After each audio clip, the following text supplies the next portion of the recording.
السلام علیکم ورحمۃ اللہ وبرکاتہ۔ ان الحمد للہ وحدہ والصلاة والسلام علی من لا نبی بعد اما بعد۔ اعوذ باللہ من الشیطان الرجیم من حمزہ ونفخہ ونفثہ بسم اللہ الرحمن الرحیم۔ وَلْتَكُن مِّنكُمْ يَدْعُونَ إِلَى الْخَيْرِ وَيَأْمُرُونَ بِالْمَعْرُوفِ وَيَنْهَوْنَ عَنِ الْمُنكَرِ۔ تمام قسم کی حمد و ثنا اللہ رب العالمین کے لیے لائق و زیبا ہے، جو تمام کائنات کا پالنہار ہے، اکیلا ہے، بے نیاز ہے۔ مختصر حمد کے بعد انگنت لامحدود درود و سلام ہو تمام نبیوں پر، بالخصوص ہمارے آخری نبی صلی اللہ علیہ وسلم پر۔ میں آپ کے سامنے جامعہ کا مختصر رپورٹ پیش کرنے سے پہلے چند باتیں آپ کے سامنے پیش کروں گا، ذرا غور سے سنیے، کیونکہ اس کے پیچھے بہت سے لوگوں کی قربانیاں ہیں۔ اس میں میں ایک ہی نہیں ہوں، اس میں بہت سے لوگوں کی قربانیاں ہیں۔ سب سے پہلے ہمارے والد کی تربیت کرنے والے مرحوم عبدالغفار صاحب، یہاں پر جماعت کے لوگ بیٹھے ہیں۔ یہ ایک ایسے داعی تھے جنہوں نے اپنی زندگی کو وقف کر دیا۔ بزرگ حضرات بیٹھے ہوئے ہیں۔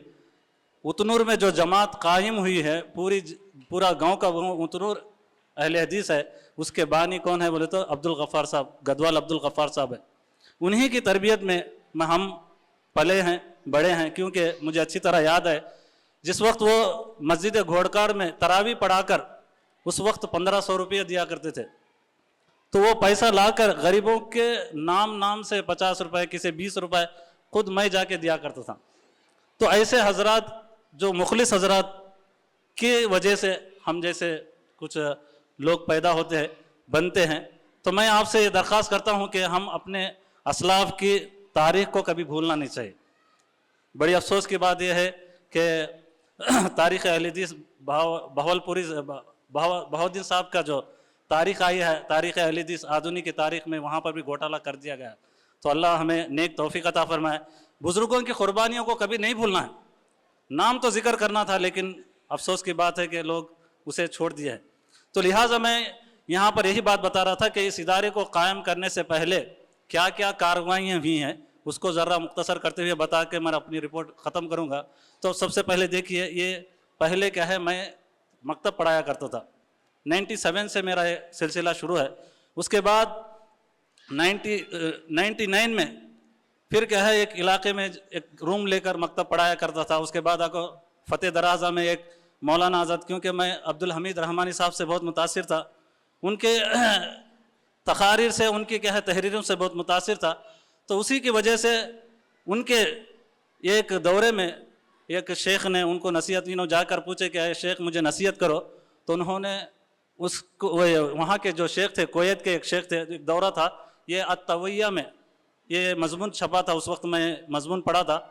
تو شیخ کو نصیحت کیا تھا کہ اللہ کے دین کا کام کرنا ہے تو یہ عہدوں کے پیچھے مت پڑو۔ تو جب سے شیخ کیا ہے وہ عہدوں کے پیچھے چھوڑ کر کیا ہے دین کا کام کرنے لگے۔ آج دنیا کا مشہور ادارہ ہے جامعہ ثنابل دلی میں، دنیا کا مشہور ادارہ ہے۔ تو میں یہی سوچتا تھا کہ ہم بھی کچھ کرنا ہے، ہمیں بھی کچھ آگے بڑھنا ہے۔ تو یہاں پر کیا ہے وسائل نہیں تھے، تو جامعہ عمر آباد کی جو ٹیم تھی، پہلی جو ٹیم دعوتی ٹیم نکلی تھی، وہ ہر سال میں 10 دن کا نوجوانوں کے لیے کورس رکھا کرتے، دعوتی کورس رکھا کرتے۔ تو وہیں دعوتی کورس سے بڑے بڑے علماء کو بلاتے تھے، جیسے عبدالعظیم صاحب عمری مدنی حفظ اللہ ہے، اسی طرح شیخ دکتور سعید صاحب، اسی طرح شیخ عبدالواحد مدنی صاحب ابھی چنئی میں ہے، اسی طرح دعات کی ٹیم جیسے عبدالسلام صاحب، اسی طرح عبدالمحسی صاحب، اسی طرح بہت سے دعات تھے۔ انہی کی ٹیم ان علماء کو لا کر کے ہے تربیت کیا کرتی تھی نوجوان، اسی میں سے ایک میں ہوں، سمجھ لیجئے۔ تو یہ اس کے پیچھے بہت سے لوگوں کی، اس لیے میں کہہ رہا کہ اس کے پیچھے بہت سے علماء کی قربانیاں ہیں، بہت سے مختلف لوگوں کی قربانیاں ہیں۔ تو جب سے ہی میں ارادہ کرا کہ ہمیں دین سیکھنے کے لیے کچھ ایسا ذریعہ نہیں ہے، تو ہم دین سیکھنے کے لیے کیا ہے کچھ کرنا ہے، آنے والی نسل کے لیے کچھ کرنا ہے بول کے ارادہ کیا۔ جب سے میں اسی کام میں لگا ہوا ہوں، تقریباً یہ کیا ہے 30 سال کا عرصہ ہوا ہے۔ تو اس کے لیے کیا ہے پہلے ہی میں اپنے گھر کے بچیوں کو عالمیت کا کورس کرا، تاکہ آنے والے دنوں میں اگر میں مدرسہ کھولوں گا تو اس کا ہمیں کیا ہے فیڈ بیک، مطلب کہ ہمیں سپورٹ مل سکے۔ بہت سے لوگ کیا کرتے ہیں کہ تم بولتے آتے نہیں پڑھانے کے لیے. ایسے بھی حالات گزرے ہیں ہمارے ساتھ. تو میں مختصر آپ کے سامنے یہی بتایا کہ اسی طرح میں اپنا نظریہ 2002 میں جماعت اہل حدیث مرکزی جماعت اہل حدیث سے ایک فارم نکلا تھا کہ جہاں کہیں بھی مکاتب اور مدارس اور مساجد کے جو ہمارے سینٹر ہے ان کی رپورٹ بھیجو بلکہ، اور اس میں اغراض و مقاصد بھی بیان کرو بلکہ. میں اسی میں ایک میرا نظریہ پیش کیا تھا، آنے والے دنوں میں ہم ایک مدرسہ قائم کریں گے، اقامتی مدرسہ قائم کریں گے. تو اسی کا نظریہ ہے الحمدللہ. آج اس میں کیا ہے بہت سے لوگ ہم نے ساتھ دیا، جیسے امین الرحمان صاحب، منیار امین الرحمان صاحب، ہم نے کیا ہے ایک اوپر کا حصہ دے دیا کئی سالوں تک ہمیں فری. اس میں کیا ہے Islamic Maulana Azad Islamic awakening centre چلائے ہیں. بہت سے لوگ یہاں پر حاضر ہے. یہ کئی سال چلا ہے. اس کے بعد کیا ہے میں کیا ہے ایک ادارہ کو قائم کیا. اللہ تعالیٰ اس کار خیر کو قبولیت کا درجہ عطا کرے. تو مالی رپورٹ یہ ہے، مختصر یہ ہے کہ ہمارا سالانہ انکم 17 لاکھ روپے ہے، جس میں آ کر بچوں سے جو فیس وصول کی جاتی ہے 12 لاکھ روپے آتی ہے. اور ہمارے جو ادونی کے جو مخلص بھائیاں ہیں ہم نہ مدد کرتے ہیں، اس میں 5 لاکھ روپے مدد کرتے ہیں سال میں ایک مرتبہ. اس سے پہلے ہمیں چندہ بھی نہیں کرتے تھے. 2002 کے بعد جب سے کرونا آیا ہے، جب سے ہمیں کیا ہے اعلان کیے، اور بہت سے علماء اکرام نے مجھے نصیحت کی کہ چندہ کرنا چاہیے.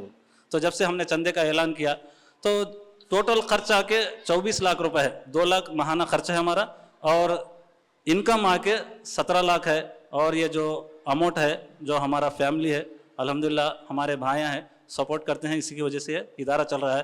میں اللہ تعالیٰ سے دعا کرتا ہوں کہ اللہ تعالیٰ جو محنتیں ہو رہی ہیں، جو لوگ ہمیں سپورٹ کیے ہیں، اللہ تعالیٰ ان کے دینے کو قبول فرمائے، اور اللہ تعالیٰ ان کے صحت میں برکت عطا فرمائے، ان کے مال میں برکت عطا فرمائے. آمین. وآخر دعوانا ان الحمد للہ رب العالمین. السلام علیکم ورحمۃ اللہ وبرکاتہ.